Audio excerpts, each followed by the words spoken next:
हरे कृष्ण। ओं नमो भगवते वासुदेवाय। ओं नमो भगवते वासुदेवाय। ओं नमो भगवते वासुदेवाय। नारायणं नमस्कृतं नरं चैव नरोत्तमं देवीं सरस्वतीं व्यासं ततो जयमुदीरये। नष्टप्रायेषु अभद्रेषु नित्यं भगवत सेवया भगवते उत्तम श्लोके भक्ति भवति नैष्ठिके।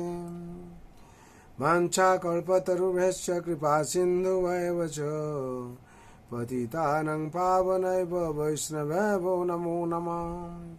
कृष्णाय वासुदेवाय देवकीनन्दनाय च नन्दगोपकुमाराय गोविन्दाय नमो नमः। हरे कृष्ण। श्रीमद् भागवत स्कंद 1 अध्याय 8 श्लोक संख्या 30। जन्म कर्म च विश्वात्मा जस्य कर्तुरात्मनः तीर्थंग नुशिषु यादसु तदत्यंत विडम्बनम।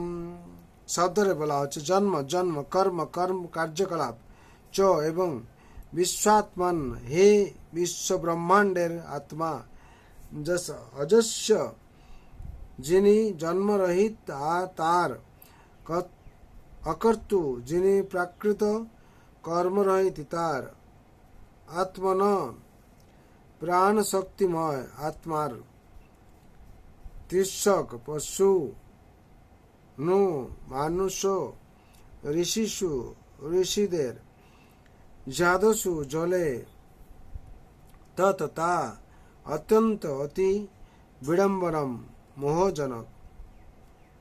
अनुवाद। हे विश्वात्मा, तुमी प्राकृत कर्म रहित हवार सत्त्वेও कर्म करो। तुमी प्राकृत जन्म रहित एवं सकलेर परमात्मा हवा सत्त्वेও जन्मग्रहण करो। तुमी पशु मानुष ऋषि एवं जलचर कुले अवतरण करो। स्पष्टतई ये समस्त अत्यंत विमोहित करा। तात्पर्य। भगवानेर चिन्मय लीला केवल विमोहित करई नय, ता आपात दृष्टिते विरुद्ध भाव समन्वित। पक्षान्तरे बला जाय जे ता मानुषेर सीमित चिंता शक्तिर अतीत। भगवान हच्छेन समस्त अस्तित्वेर सर्वव्याप्त परमात्मा। तथापि তিনি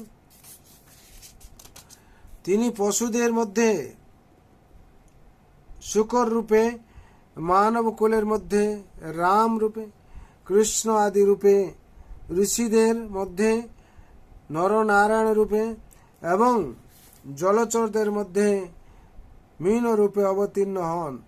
तथापि ताके बला हय अज एवं এই জগতে তার করণীয় কিছুই নেই। শ্রুতি মন্ত্রে বলা হয়েছে যে প্রথম ব্রহ্মার করণীয় কিছুই নেই। কেউ তার সমকক্ষ নয় অথবা তার থেকে শ্রেষ্ঠ নয়। তার বিবিধ শক্তি রয়েছে এবং তার স্বাভাবিক জ্ঞান বল এবং ক্রিয়ার দ্বারা সবকিছু সম্পন্ন হয়। এই সমস্ত উক্তি নিঃসন্দেহে প্রমাণ করে যে ভগবানের লীলা রূপ এবং কার্যকলাপ আমাদের সীমিত চিন্তা শক্তির অতীত এবং যেহেতু তিনি অচিন্ত শক্তি সম্পন্ন তাই তার পক্ষে সবকিছুই সম্ভব। তাই কেউ তাকে সঠিকভাবে অনুমান করতে পারে না। ভগবানের প্রতিটি কার্য সাধারণ মানুষের পক্ষে বিমোহিত করো। বৈদিক জ্ঞানের দ্বারা তাকে জানা যায় না, কিন্তু শুদ্ধ ভক্তরা তাকে সহজেই জানতে পারেন। শুদ্ধ ভক্তেরা তাকে সহজেই জানতে পারেন, কেননা তারা তার সঙ্গে অন্তরঙ্গভাবে সম্পর্কিত। ভক্তেরা তাই জানেন যে যদিও তিনি পশুকুলে আবির্ভূত হন, তথাপি তিনি পশু নন। মানব কুলের মধ্যে আবির্ভূত হলেও তিনি মানুষ নন। ঋষিদের মধ্যে আবির্ভূত হলেও তিনি ঋষি নন, এবং জলচরের মধ্যে আবির্ভূত হলেও তিনি মৎস্য নন। সর্ব অবস্থাতেই তিনি শাশ্বত পরমেশ্বর ভগবান। হরি বল। এখানে ৩১ নম্বর শ্লোকের তাৎপর্য সম্পূর্ণ হলো। বিশেষ করে এখান থেকে আমরা জানতে পারছি তাৎপর্য থেকে যে ভগবান সর্বত্র আবির্ভাব হলেও সব কুলে তিনি জাত হয়েছেন, কিন্তু নিজে স্বয়ং পরমেশ্বর এবং শাশ্বত পরমেশ্বর ভগবান স্বয়ং। যেমন এখানে উদাহরণ দিয়ে বলা হচ্ছে যে ভগবান পশুদের মধ্যে শুকর রূপে জন্ম নিয়েছেন, মানব কুলের মধ্যে রাম রূপে জন্ম নিয়েছেন, কৃষ্ণ আদি রূপে জন্ম নিয়েছেন, ঋষিদের মধ্যে নরনারায়ণ রূপে জন্ম নিয়েছেন, এবং জলচরের মধ্যে মীন রূপে অবতীর্ণ হয়েছেন। তথাপি তাকে বলা হয় অজ, ভগবানকে অজ বলা হয়। এবং এই জগতে তার করণীয় কিছুই নেই। শ্রুতি মন্ত্রে বলা হয়েছে যে পরম ব্রহ্মের করণীয় কিছুই নেই, কেউ তার সমকক্ষ নয় এবং কেউ তাকে শ্রেষ্ঠ নয় তার থেকে। তার জন্যই বিবিধ শক্তি রয়েছে এবং তার স্বাভাবিক জ্ঞান, বল এবং ক্রিয়ার দ্বারা সবকিছু সম্পন্ন হয়। ভগবান কৃপা করে এই জগতে এসছেন, আর তার সমকক্ষ কেউ নয়, তার থেকে শ্রেষ্ঠও কেউ নয়। আর ভগবান বিশেষ করে মনুষ্যকুলে জন্ম নিয়েছেন। তিনি ভক্তরা তাই জানেন যে যদিও তিনি পশুকুলে আবির্ভূত হন, তথাপি তিনি পশু নন। মানব কুলের মধ্যে আবির্ভূত হলেও তিনি মানুষ নয়। ঋষিদের মধ্যে আবির্ভূত হলেও তিনি ঋষি নন, এবং জলচরদের মধ্যে আবির্ভূত হলেও তিনি মৎস্য নন। সর্ব অবস্থাতেই তিনি শাশ্বত পরমেশ্বর ভগবান। এই পরমশাস্ত্র ভাগবতম থেকে আমরা ভগবানের লীলা এবং ভগবানের ভক্ত লীলা সম্বন্ধে আমরা জানতে পারছি। কেন এই পরমশাস্ত্র ভাগবত অভ্যাস করো নিত্য। যদি আমরা প্রত্যেকদিন অভ্যাস করে একটু শ্রবণ করার জন্য কিংবা পড়ার জন্য, আমরা অনেক কিছু জানতে পারবো এবং ভগবানের অহেতুক কৃপা আমরা পাব। তার জন্য আমাদের সবাইকে এই ভাগবত মতন প্রত্যেক দিন অভ্যাস করা একটু উচিত। কেন আমরা শ্রীমদ্ ভগবত গীতা আর শ্রীমদ্ ভাগবত মহাপুরাণ থেকে আমরা আমাদের জীবনের সাথে স্বতঃস্ফূর্তভাবে সম্পর্ক আছে, যেটা কি আমাদের আত্মা যেন প্রত্যেক দিন প্রত্যেক অবস্থায় এই কথা শুনতে চায় আর ভগবানের কথা শুনে পরমানন্দ পায়।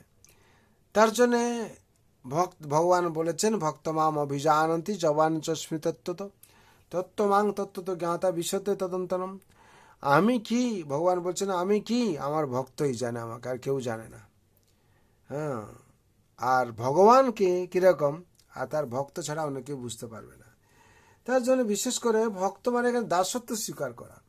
যতক্ষণ আমরা দাসত্ব স্বীকার না করছি, মালিককে জানতে পারবো না। আমরা যদি নিজে মালিক হতে চাই, তাহলে মালিককে জানবো কি করে? তাহলে অহংকার আসবে, অহংকার উৎপন্ন হবে। অহংকার হওয়া মানে কি হবে? ক্রোধ ভবতি সভং শ্রুতি বিভ্রম শ্রুতিভঞ্চাদ বুদ্ধিনাশাৎ প্রণশ্যতি। অহংকার হলে ক্রোধিত হব, ক্রোধিত হলে কি হবে? সমং শ্রুতি বিভ্রম হবে, শ্রুতি বিভ্রম হলে কি হবে? শ্রুতি বিভ্রম শ্রুতিভঞ্চাদ বুদ্ধিনাশাৎ প্রণশ্যতি, আমাদের পতন হয়ে যাবে।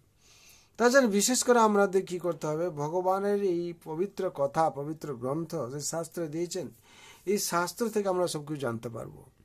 আমাদের দাসত্ব স্বীকার করে শাস্ত্র শুনতে হবে, যেরকম অর্জুন শুনছিলেন ভগবান থেকে।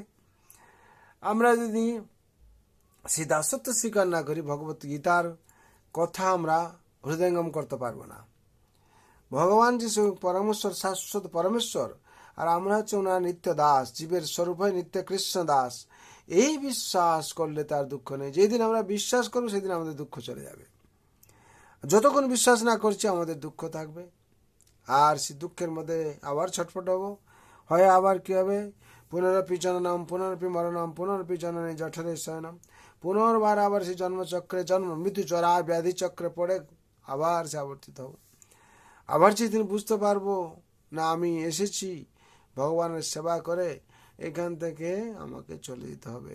সবাই যাবেন, কিন্তু ভক্ত যাবে আনন্দে, অভক্ত যাবে দুঃখে। কেন দুঃখে যাবে? না, অভক্ত যাবে নরক, আর ভগবান ভক্ত যাবে ভগবান কাছে।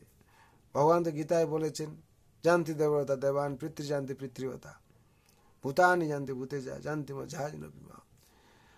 তার জন্য যারা বুদ্ধিমান ব্যক্তি সংসারে, তারা কি করেন না, ভগবানের শরণে গিয়ে ভগবানের এই দাসত্ব স্বীকার করে জীবনকে সেইভাবে অনুশাসন মেনে চলে।